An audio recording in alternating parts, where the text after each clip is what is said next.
4 years ago, Gianni Infantino was something of a surprise choice as successor to Sepp Blatter as president of football's world governing body.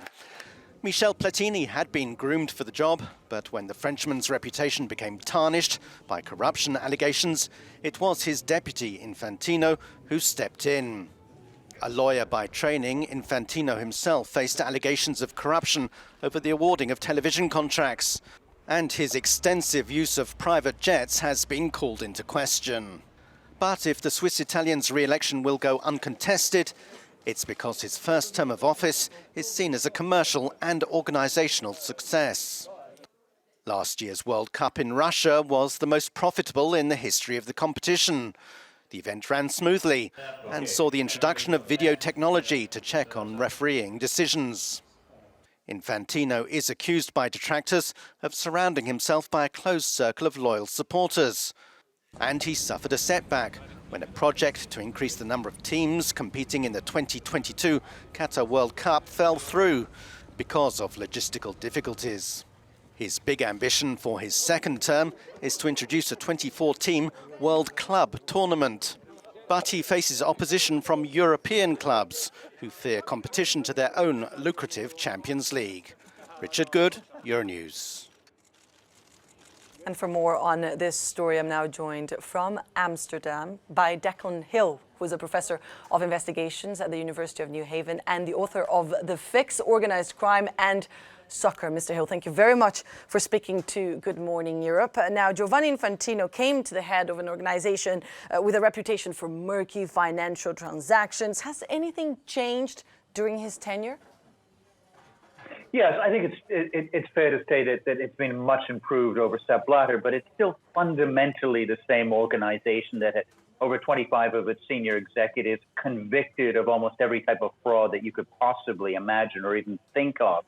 So in some ways there's been progress, other ways, particularly in his shutting down of an independent ethics investigation committee, it's kind of same old, same old. Now, to take a concrete example, Saudi Arabia is being lined up as a venue for the new World Cup tournament that Richard just mentioned in his report. What is the selection process here that would have led to Saudi Arabia being chosen to this event? Well, look, it's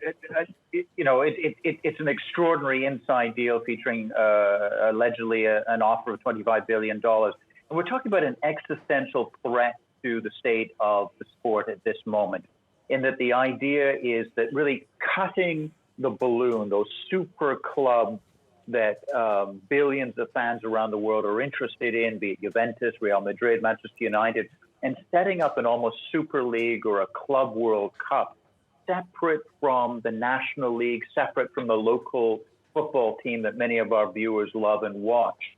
So it's really cutting the rich off and sending them all up into this own little super tournament, while the rest of the world of football is beginning to stagnate and is beginning to suffer really systemic problems. This, I think, is the big challenge that Infantino will have to deal with. And frankly, the idea of getting into bed with the Saudis on this kind of situation is not promising for the local leagues and the national leagues. Now, is it disappointing that no one is standing against Infantino in this race? Look, I think at this moment he's only been in one term. He's quite strong. What I think is eyebrow raising is that on Monday there was an amendment brought forward inside the FIFA Congress to say that you could go ahead, you could be elected as the CEO effectively of FIFA without having an election. So there's no chance for anyone or any national football association to just to say mark their ballot or to abstain or to register symbolic protest. It's all effectively kind of a Soviet show of hands. Yes, we're all behind the great leader.